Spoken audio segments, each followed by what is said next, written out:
Hello friends, C plus plus question practice करने की series में आज का जो क्वेश्चन होगा वो स्टार पैटर्न से होगा और हमारा जो पैटर्न होने वाला है वो अल्फ़ाबेटिकल होगा।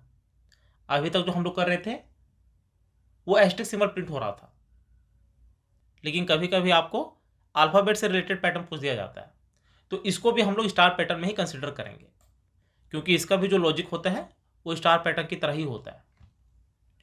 तो इस तरह का पैटर्न हम लोग कर चुके हैं। इसके लिए मैंने आपको क्या बताया था, सबसे पहले आप एक टेबल बनाइए, उसमें रो के लिए आई ले लीजिए और कॉलम के लिए जे ले लीजिए। तो यहाँ पे कॉलम पे है आपके पास 1 to 5, रो में भी है 1 to 5, और इसके बेस पे जो हमारा एस्टेरिस्क सिंबल प्रिंट हो रहा था वो हमने यहाँ पे प्रेजेंट कर लिया है।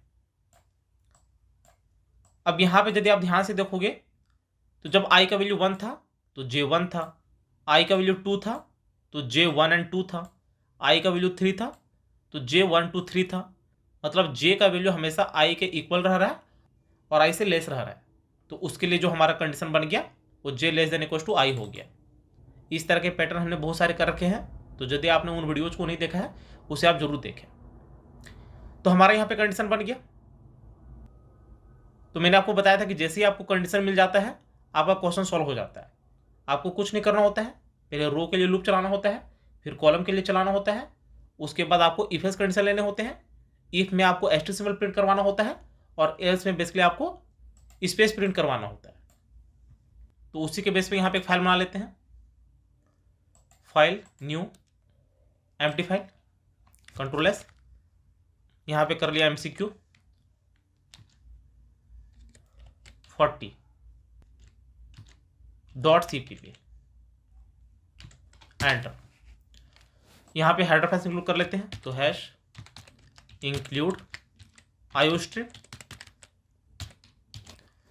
उसके बाद हो जाएगा using namespace standard, main method लेना है तो इंट मेन किया, कर्ली ब्रैकेट, एंटर। यहाँ पे डायरेक्ट कर लेते हैं 4 int I equals to 1, I less than equals to 5, I plus plus, same J के लिए कर लेते हैं 4 int J equals to 1, J less than equals to 5, J plus plus. जितने रोज होते हैं उतना लूप चलेगा और जितने कॉलम होते हैं उतना लूप यहाँ पे चलेगा। तो रो के अंदर हमें कॉलम वाला लूप चलाना होता है। तो ये हो गया। अब यहाँ पे जो हमारा कंडीशन बन रहा था, क्या बन रहा था, if J less than equal to I हो, कर्ली ब्रैकेट, एंटर। तो यहाँ पे सी आउट पे प्रिंट हो जाएगा एस्टेरिस्क सिंबल। पहले एस्टेरिस्क सिंबल हम लोग देख रहे हैं, और यहाँ पे एल्स में हो जाएगा ब्लैंक। तो ब्लैंक भी रख सकते हो या फिर स्पेस दे सकते हो, कहीं कहीं पे आपको स्पेस जरूरत पड़ जाता है। कौन से केस में, जब आपको बाद में स्टार पैटर्न प्रिंट करवाना होता और पहले स्पेस दिया होता। तो वैसे हम लोग बहुत सारे क्वेश्चन कर रखे हैं। तो ये हो गया। और यहाँ पे मैंने आपको बताया था कि जब हम नेक्स्ट लाइन में जाते हैं तो यहाँ पे आपको प्रिंट करवा लेना होता है \n, ये बेसिकली नेक्स्ट रो में जाने के लिए। तो ये हो गया। इसको पहले रन करवा के देख लेते हैं क्या आता है आंसर। तो देख सकते हो यहाँ पे एस्टेरिस्क सिंबल प्रिंट हो गया। अब यहाँ पे मैंने आपको बताया था कि जब आपको नंबर के फॉर्म में दिए होते हैं तो ये ज़्यादातर आपका जे वाला वैल्यू होता है। यहाँ पे आप दे सकते हो, जब आई का वैल्यू 1 था तो जे भी 1 था, तो यहाँ पे 1 आ गया। जब आई का वैल्यू 2 था तो जे का वैल्यू 1 and 2 था, तो यहाँ पे भी 1 2 आ गया। तो ये बेसिकली जे का वैल्यू प्रिंट हो रहा है। तो इस केस में यदि यहाँ पे आप जे ले लोगे तो आपका प्रॉब्लम सॉल्व हो जाएगा। इसको सेव किया, रन किया, तो देख सकते हो आपका सेम वही पैटर्न प्रिंट हो गया। अब यहाँ पे हम आते हैं अल्फाबेटिकल वाला, जो कि काफ़ी सिंपल है। इसमें कुछ नहीं करना, अल्फाबेट्स है और हमेशा 1 कैरेक्टर है। तो उसके लिए यहाँ पे हम एक वेरिएबल ले लेते हैं, कैर सी इक्वल्स टू, इनिशियल वैल्यू क्या है, ए है, तो यहाँ पे ए ले लिया। ठीक है। अब यहाँ पे आप क्या कर सकते हो, जब हमारा j less than equal to i होगा तो यहां पे हमारा c वाला वैल्यू प्रिंट हो जाएगा। तो यहां पे c। अब यहां पे क्वेश्चन अराइज होता है कि सपोज हमारा पहला वाला लूप चल गया, मतलब सपोज फर्स्ट वाला जो कंडीशन है वो हमारा a प्रिंट करवा दिया। अब नेक्स्ट में जब हम लोग जाएंगे तो वहां पे हमें a चाहिए और b भी चाहिए। तो a और b चाहने के लिए क्या करना पड़ेगा? तो उसके लिए यहां पे आप दे सकते हो, जब हम नेक्स्ट लाइन में जा रहे हैं उसके बाद हम लोग i के 2 वाले वैल्यू में जाएंगे जब i का वैल्यू 2 हो जाएगा।